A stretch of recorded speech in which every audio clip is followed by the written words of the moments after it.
पूरा विश्व और हमारा देश ग्रसित है। ऐसे में एक कल्याणकारी राज्य की सफल तस्वीर आ रही है झारखंड से। राज्य के युवा मुख्यमंत्री हेमंत सोरेन लगातार ले रहे हैं लोक हितकारी फैसले। देखते हैं हेमंत सरकार की कुछ तैयारियों को। हर प्रकार के कार्ड धारक एवं बगैर कार्ड सभी परिवारों को मिलेगा भरपूर राशन। शहरों में खोले गए हैं सीएम किचन, दाल भात केंद्र, कम्युनिटी किचन, मुख्यमंत्री दीदी किचन, ताकि राज्य में कोई भी भूखा न रहे। क्वारंटीन केंद्र और आइसोलेशन वार्डों के पुख्ता इंतजाम। जमाखोरी और कालाबाजारी पर लगाए गए रोक। करेंगे कोरोना पर साथ मिलकर प्रहार, ताकि कोई न सोए भूखा एक भी रात। जन जन के साथ है हेमंत सरकार।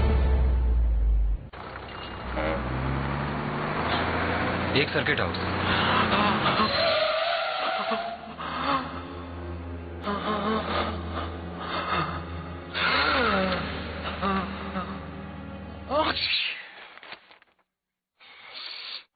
नोवल कोरोना वायरस बीमारी को फैलने से रोका जा सकता है। खांसते और छींकते वक्त अपने मुंह पर रुमाल और टिश्यू रखकर इसे फैलने से रोक सकते हैं। अपनी सुरक्षा के लिए हमारी मदद करें। अगर आपको खांसी, बुखार या सांस लेने में तकलीफ हो तो तुरंत नजदीकी स्वास्थ्य केंद्र जाएं या हेल्पलाइन नंबर 911123978046 पर संपर्क करें।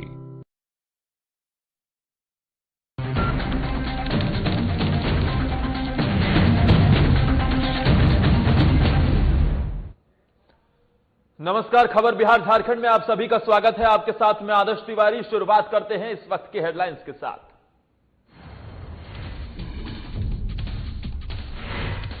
कोटा में फंसे छात्रों पर बिहार में राजनीति तेज। तेजस्वी यादव ने की यूपी सीएम योगी आदित्यनाथ के स्पेशल बसें चलाने के फैसले की सराहना। सीएम नीतीश कुमार ने बताया लॉकडाउन का उल्लंघन। भोजपुर में परेशान मजदूरों को लेकर भाकपा माले कार्यालय में 2 दिवसीय भूख हड़ताल का आयोजन। अप्रवासी बिहारी दिहाड़ी मजदूरों के लिए उठाई आवाज। कहा अप्रवासी मजदूरों को घर पहुंचाने के CM Nitish Kumar. Corona virus के बढ़ते प्रकोप से आम लोगों में छाई दहशत। वर्धमान कंपाउंड इलाके के अपार्टमेंट में 2 लड़कियों की तबीयत खराब। अपार्टमेंट में दोनों लड़कियों के प्रवेश पर लगी रोक। नालंदा में प्रॉपर्टी डीलर से अधिवक्ता राजेश कुमार की हुई हत्या। गोली मार कर दिया हत्या को अंजाम। मामले की जांच में जुटी पुलिस।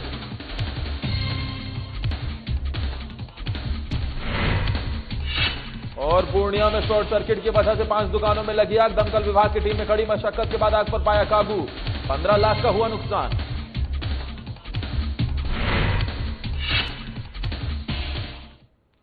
कोटों में फंसे इंजीनियरिंग और मेडिकल प्रवेश परीक्षा की तैयारी कर रहे छात्रों पर अब बिहार में भी राजनीति तेज हो गई है। विपक्ष के नेता तेजस्वी यादव ने उत्तर प्रदेश के मुख्यमंत्री योगी आदित्यनाथ के इस फैसले को सराहा है, जिसमें उन्होंने कोटा से छात्रों को वापस लाने के लिए स्पेशल बसें चलाई थी। इधर बिहार के मुख्यमंत्री नीतीश कुमार ने इसे लॉकडाउन का उल्लंघन बताया है। उन्होंने ये भी कहा है कि जब हम बाहर फंसे प्रवासी मजदूरों को बिहार नहीं ला सकते तो संपन्न परिवार के छात्रों को वापस बिहार लाने की बात ठीक नहीं है। इसके बावजूद जो छात्र बिहार पहुंचे हैं उन्हें स्क्रीनिंग कर क्वारंटीन कर लिया गया है। इस संकट की घड़ी में जो जहां है वहीं रहे। बिहार सरकार उन प्रवासियों को भी मदद पहुंचा रही है जो बाहर फंसे हैं। वहीं कोटा में फंसे बिहारी छात्रों को लाने के मुद्दे पर कांग्रेस नेता प्रेमचंद्र मिश्रा ने मुख्यमंत्री नीतीश कुमार के फैसले को सही बताया है। साथ ही उन्होंने एनडीए पर लॉकडाउन के उल्लंघन का आरोप लगाया है। उन्होंने बीजेपी पर निशाना साधते हुए कहा है कि बिहार में बीजेपी की सरकार है, फिर भी मुख्यमंत्री का फैसला स्वागत योग्य है। बिहारवासियों, कोरोना वायरस के संक्रमण के कारण पूरी मानव जाति संकट के दौर से गुजर रही है। देश में भी कोरोना वायरस संक्रमण के मामले बढ़ रहे हैं। इस महामारी की गंभीरता को देखते हुए प्रत्येक व्यक्ति का सचेत रहना नितांत आवश्यक है। सोशल डिस्टेंसिंग ही इसका एकमात्र प्रभावी उपाय है। कोरोना वायरस के बढ़ते संक्रमण को देखते हुए समाज के व्यापक हित में लॉकडाउन को 3 मई तक बढ़ाया गया है। राज्य सरकार सभी बिहारवासियों की पूरी मदद कर रही है। बिहार के बाहर दूसरे राज्यों में फंसे लोगों के लिए हम लोग दूसरे राज्यों से समन्वय कर आवश्यक मदद उपलब्ध करा रहे हैं। लॉकडाउन की वजह से बिहार, उत्तर प्रदेश एवं कई अन्य राज्यों के छात्र कोटा राजस्थान में फंसे हुए।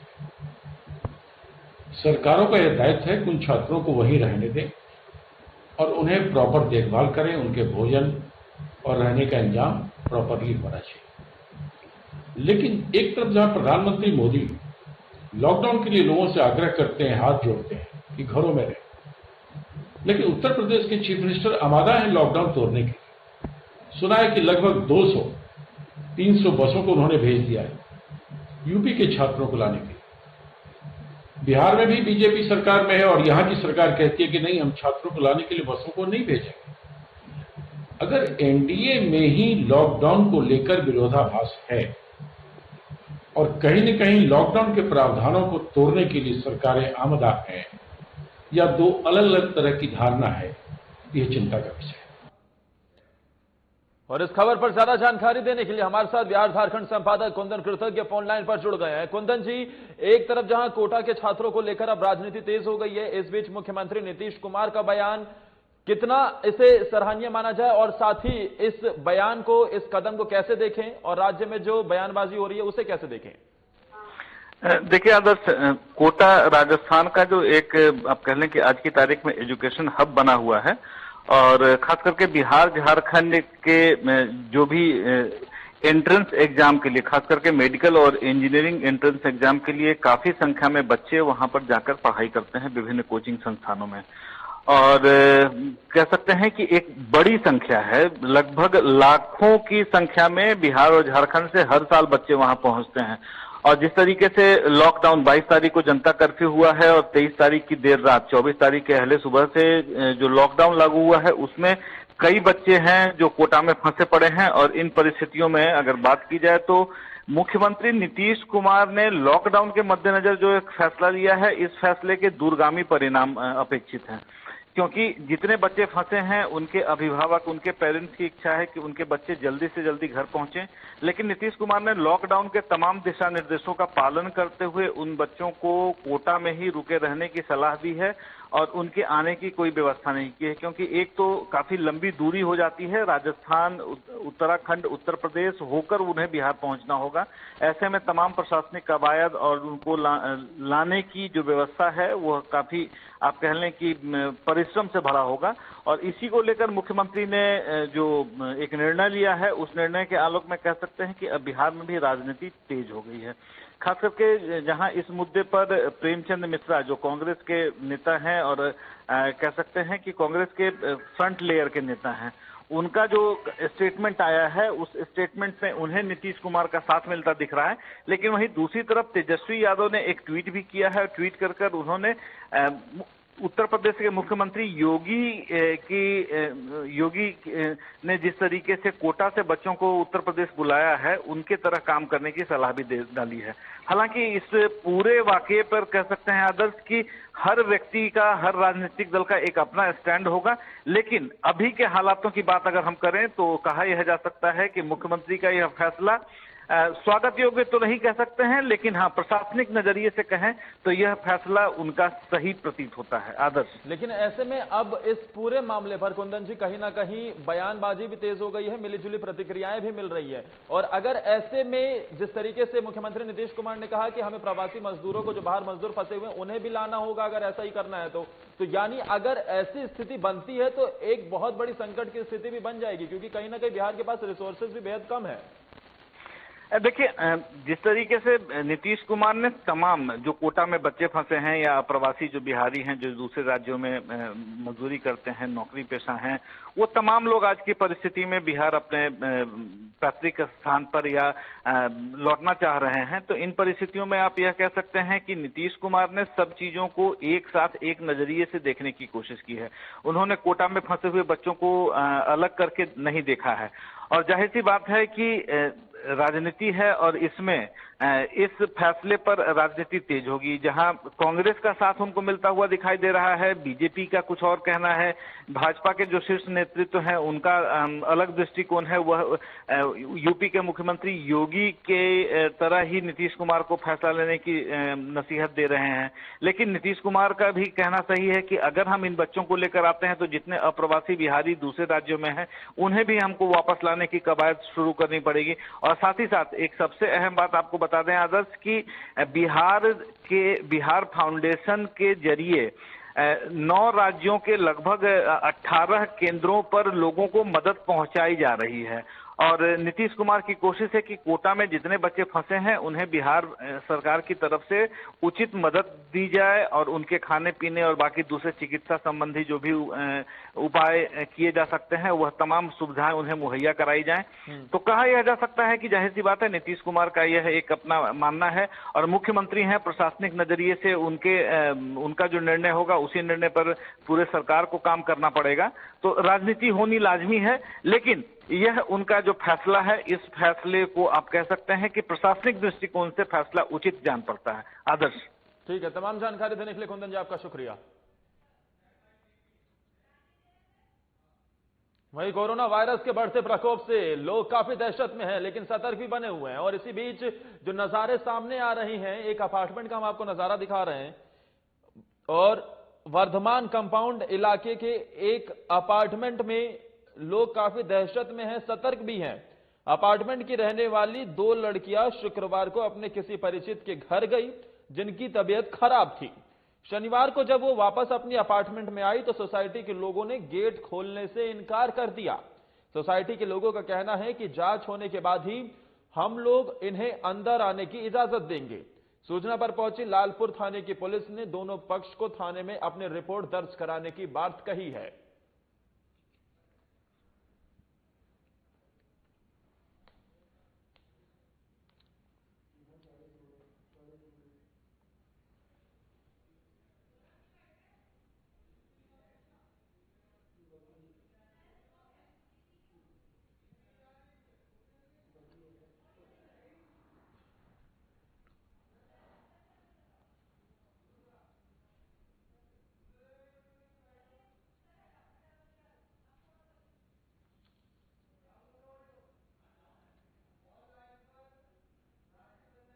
और हमारे साथ इस खबर पर ज्यादा जानकारी देने के लिए रांची से वरिष्ठ संवाददाता राजीव रंजन फोन लाइन पर जुड़ गए। राजीव, फिलहाल क्या ताजा जानकारी मिल रही है पूरे मामले पर? जी देखिए, ये जो एक भय का माहौल है आम लोगों में, वो भय का माहौल हर जगह व्याप्त है। सिर्फ एक अपार्टमेंट या एक सोसाइटी की बात नहीं है, बल्कि हर जगह लोग इसी तरह डरे हुए हैं और सावधानी बरत रहे हैं ताकि कोरोना का जो वायरस है उसका फैलाव ज्यादा से ज्यादा न हो सके और इसको बढ़ने से रोका जा सके। ये मामला जो आया था, क्योंकि जो लोग लौट के आए थे दूसरी जगह से और उन्होंने कहा कि उनके परिजनों का तबीयत खराब था, उनके परिचित का, उसको देखने गए थे, तो इसको लेकर जो अपार्टमेंट के लोग थे वो सशंकित हो गए और उन्होंने इस मामले को लेकर पुलिस को बुलाया। बाद में पुलिस ने दोनों पक्ष को थाने में बुलाया है और थाने में बैठ के जो ये सामने आई है जो खबर, उसके अनुसार थाने में बैठाकर ये जांच कराने की बात की जा रही है ताकि ये सामने आए कि इनको भी कहीं इन्फेक्शन तो नहीं हो गया है। लेकिन ये एक वानगी है, इस तरह का हर जगह लोग के अंदर इसी तरह का डर बना हुआ है और लोग इसी तरह से सचेत भी रह रहे हैं ताकि कोरोना के वायरस से निपटा जा सके। जी, क्या कहना था अपार्टमेंट वालों का राजीव? अपार्टमेंट वालों का कहना है कि चूंकि ये कल रात से ही नहीं आई है और कारण में जब उनसे पूछा गया तो उन्होंने कहा कि उनके परिजनों का तबीयत खराब था, तो उस कारण से वो उनके साथ कल रुकी हुई थी। तो इसी बात को लेकर सशंकित हैं जो सोसाइटी के लोग हैं। उनका कहना है कि जब उनके परिजनों का तबीयत खराब था तो इस समय जिस तरह से वायरस का फैलाव हो रहा है, तो ऐसे में क्या तबीयत खराब था, क्या उनको बीमारी था, इस तमाम चीजों की जांच होनी चाहिए, इस महिला की भी जांच होनी चाहिए, तभी सोसाइटी के लोग इनको फ्लैट के अंदर आने देंगे। जी ठीक है राजीव, तमाम जानकारी देने के लिए आपका शुक्रिया।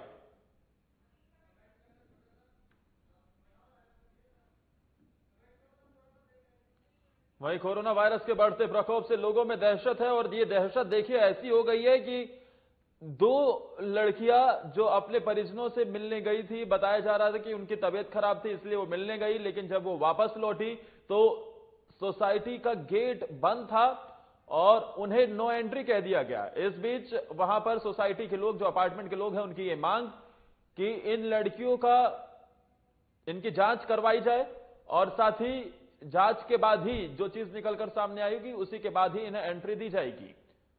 और साथ ही आपको यह भी बता दें कि लगातार जिस तरीके से इस तरीके से मामले सामने आ रहे हैं, एक प्रशासन के लिए भी बहुत बड़ी बात है।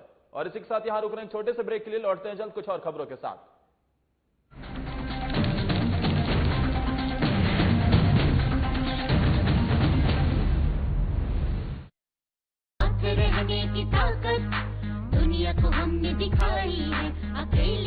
पर रहकर कोरोना की करनी विदाई है। स्वस्थ रहेंगे, स्वस्थ रखेंगे, हर घंटे हम हाथ धोएंगे, ना भीड़ में जाएंगे, ना भीड़ हम बनाएंगे, झारखंड में कोरोना को नहीं फैलने देंगे।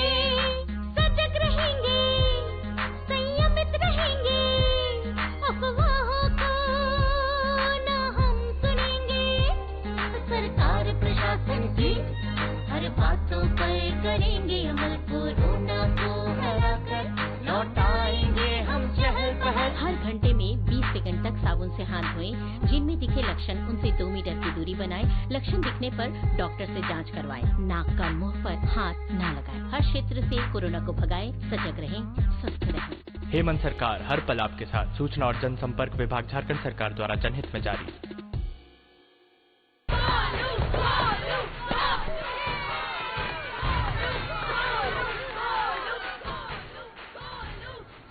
बैटिंग तो अर्जुन कर रहा है, तो सब गोलू के लिए क्यों चीयर कर रहे हैं? वो तो घर पर बैठा है। अरे तुम्हें नहीं पता, वो इसलिए नहीं आया ताकि हमें इन्फेक्शन ना हो। नोवेल कोरोना वायरस बीमारी को फैलने से रोका जा सकता है। बुखार के साथ खांसी और छींक होने पर सार्वजनिक जगहों से दूर रहकर इसे फैलने से रोक सकते हैं। अपनी सुरक्षा के लिए हमारी मदद करें। अगर आपको खांसी, बुखार या सांस लेने में तकलीफ हो तो तुरंत नजदीकी स्वास्थ्य केंद्र जाएं या हेल्पलाइन नंबर 911123978046 पर संपर्क करें। प्रिय झारखंड वासियों, जोहार। आपको मालूम है हमारे राज्य में लॉकडाउन है और पूरे देश में भी लॉकडाउन है। आज पूरा देश और राज्य एक विकराल संक्रमण से गुजर रहा है। कोरोना वायरस की एक बीमारी फैल रही है, महामारी फैल रही है, और इससे बचाव के लिए हमने राज्य के अंदर में भी लॉकडाउन का आदेश दिया है। आज लॉकडाउन का मतलब है जो जहां है वहीं रहें, कम से कम लोगों के संपर्क में आए। बाकी जितनी भी जरूरत की चीजें हैं, जो घरेलू उपयोग के सामान हैं, वस्तुएं हैं, वो आप तक कैसे पहुंचे, ये इनकी सुनिश्चित सरकार कर रही है और वो आप तक पहुंचेगी। धन्यवाद।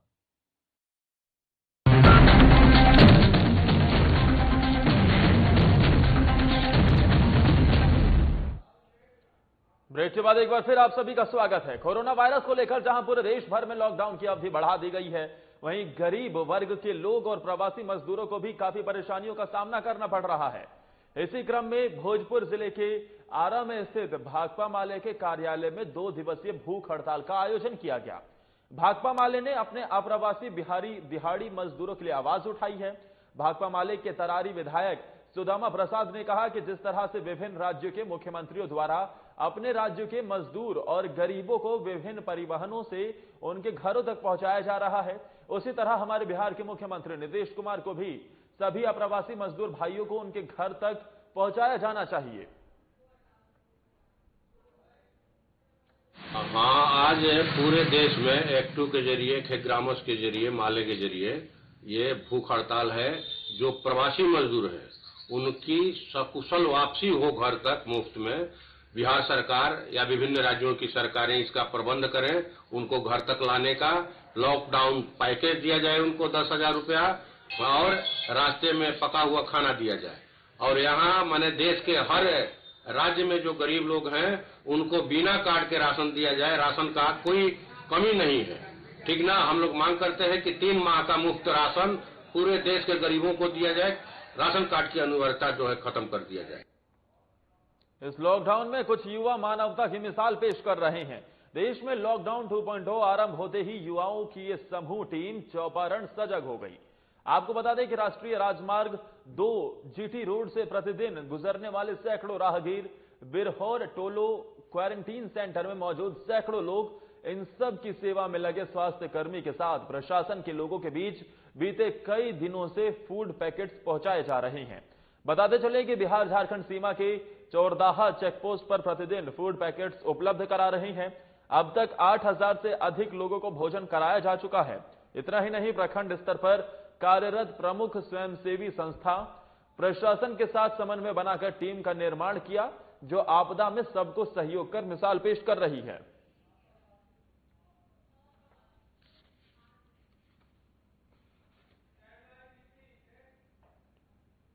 लॉकडाउन के दौरान प्रकृति ने इंसानों के साथ साथ सभी जीवों को अपने अनुकूल बनाना शुरू कर दिया है।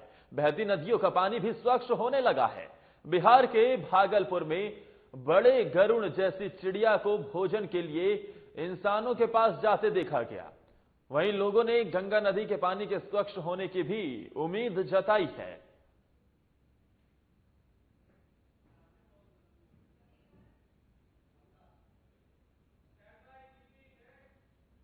राजधानी पटना के दीघा नकटा दियारा में बीती देर रात शाम वर्तमान मुखिया भागीरथ प्रसाद के ऊपर जानलेवा हमला हो गया, लेकिन वो बाल बाल बच गए। वहीं 4 हवाई फायरिंग भी हुई।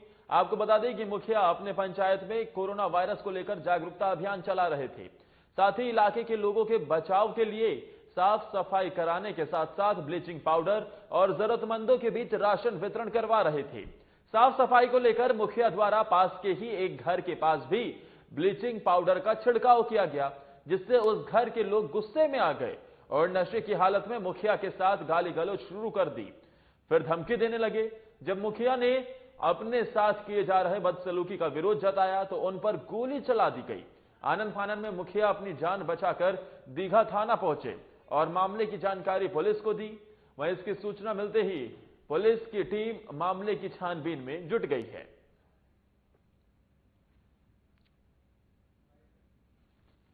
वहाँ पर जितने भी मुखिया जी बात बोले हैं, उचित बात बोले हैं। मैं रामधन प्रसाद नकटा दियार पंचायत सरपंच, जितने भी मुखिया जी बात कर रखे हैं बात सही है। गोली चली है, करीब यही अपना बात था कि दवाई छीटने गए थे, उन्होंने इनकार किया, बोले कि ठीक है भाई आपको दरवाजा नहीं छीटेगा। इसी पर मैंने बोल बढ़ाने लगा, ईंटा चलाने लगा, फायरिंग किया।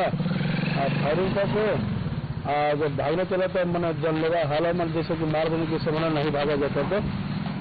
आज हम लोग ब्लीचिंग पाउडर और तेल का छिड़काव वार्ड बाई वार्ड हम लोग कर रहे थे। आज सुबह 6 बजे से मुखिया भागीरथ प्रसाद मैं हूँ और माननीय सरपंच रामधन जी हमारे साथ थे और एक हमारे टीचर हैं रणधीर प्रसाद सिंह, हम लोग थे और कुछ वार्ड सदस्य भी थे, पैक्स के अध्यक्ष भी थे।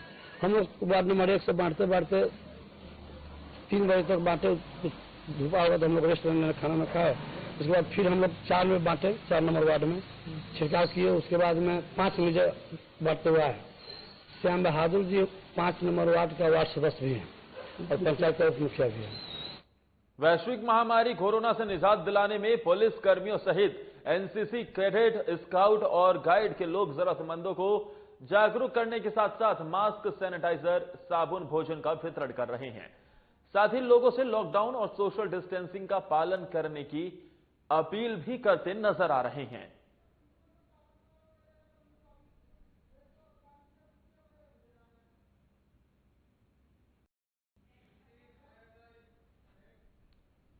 और उधर छपरा जिले के प्रसिद्ध सैंड आर्टिस्ट अशोक कुमार ने अपने सैंड आर्ट के माध्यम से लॉकडाउन 2.0 के समय भारतवासियों को संबोधित करते हुए भारत के प्रधानमंत्री नरेंद्र मोदी के साथ संदेश को सैंड आर्ट के माध्यम से दर्शाया है।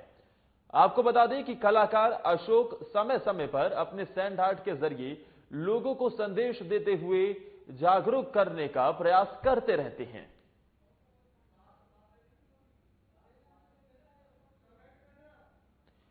और सैंड आर्टिस्ट जिन्होंने अपने इस कला के माध्यम से संदेश देने की कोशिश की गई है, कलाकार अशोक जिन्होंने देखिए प्रधानमंत्री मोदी ने जो संबोधन किया था देश के नाम, उसी को अपनी इस कलाकृति में दर्शाया है। और साथ ही जो 7 बातें, 7 संदेश जो पीएम मोदी ने अपने उस संबोधन में की थी, जो अपील उनकी तरफ से की गई थी, 7 बातों को मुख्य तौर पर रखने की बात कही गई थी, उसको भी दर्शाया गया है, जिसमें बुजुर्गों का खास ख्याल रखना, सोशल डिस्टेंसिंग का पालन करना और साथ ही जो आयुष मंत्रालय की तरफ से कदम उठाने के लिए कहा गया है, यानी किस तरीके से इम्यून सिस्टम को बढ़ाया जा सकता है, अपने इम्यून सिस्टम का ख्याल रखा जाए, उसको फॉलो करने की बात हो। और आह्वान है, जो 7 बातें हमें सबको याद रखनी है। फिलहाल जो कोरोना टाइम चल रहा है उसमें हम सबको सजग रहना है, और जो 7 बातें हैं मैंने साइन आर्ट के जरिए इसमें दर्शाया है। जो आप देख रहे हैं, मैंने प्रयास किया है कि मोदी जी का चेहरा बना करके जो गमछा लपेटे हुए हैं और 7 बातों का निवेदन किया उन्होंने, हमें नियम पूर्वक कठोरता पूर्वक इसे मानने की जरूरत है, क्योंकि इससे हमें ही लाभ होने वाला है और हम ही बच सकते हैं। ये हमारे जीवन में लाने की जरूरत। और उधर छतरा के पिपरवार और टंडवा थाना क्षेत्र के सीमांत इलाके के बड़ा गांव के पास डीजल से भरी हुई टैंकर अनियंत्रित होकर पलट गई, जिसके बाद डीजल लूट की होड़ लग गई। ग्रामीणों की भीड़ डीजल लेने के लिए टूट पड़ी। इस दौरान सोशल डिस्टेंसिंग की धज्जियां भी खूब उड़ी। हालांकि पुलिस की टीम ने मोर्चा संभाला और बल प्रयोग कर भीड़ पर नियंत्रण पाया।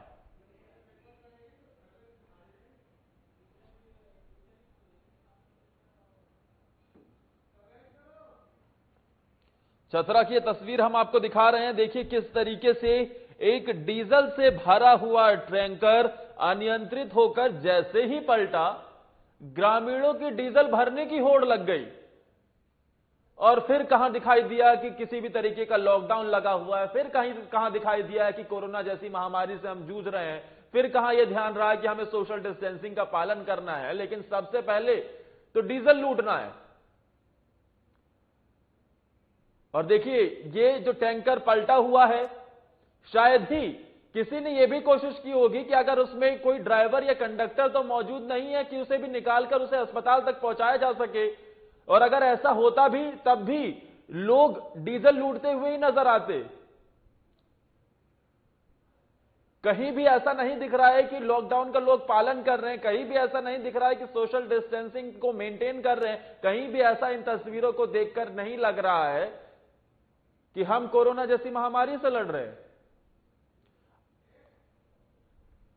वहीं पूर्णिया के बायसी पश्चिम चौक के नजदीक बीती रात शॉर्ट सर्किट होने से 5 दुकान जलकर राख हो गई। घटना की सूचना मिलते ही बायसी अनुमंडल की दमकल की गाड़ी मौके पर पहुंची, लेकिन आग की भयावह स्थिति देखते हुए पूर्णिया से और वाहन बुलाए गए, तब जाकर आग पर काबू पाया गया। वहीं इस अगलगी में करीब 15 लाख के नुकसान होने की आशंका जताई जा रही है। और ये पूर्णिया की खबर हम आपको दिखा रहे हैं, जहां शॉर्ट सर्किट की वजह से 5 दुकानें जलकर राख हो गई। और पूर्णिया के बायसी पश्चिम चौक की खबर बताई जा रही है। साथ ही बायसी अनुमंडल की दमकल की गाड़ी मौके पर पहुंची, लेकिन आग इतनी भयावह थी कि काम नहीं चला और कुछ और फायर ब्रिगेड की गाड़ियों को बुलाना पड़ा और इसी के बाद आग पर काबू पाया जा सका। वहीं करीब 15 लाख के नुकसान होने की आशंका भी इसमें जताई जा रही है।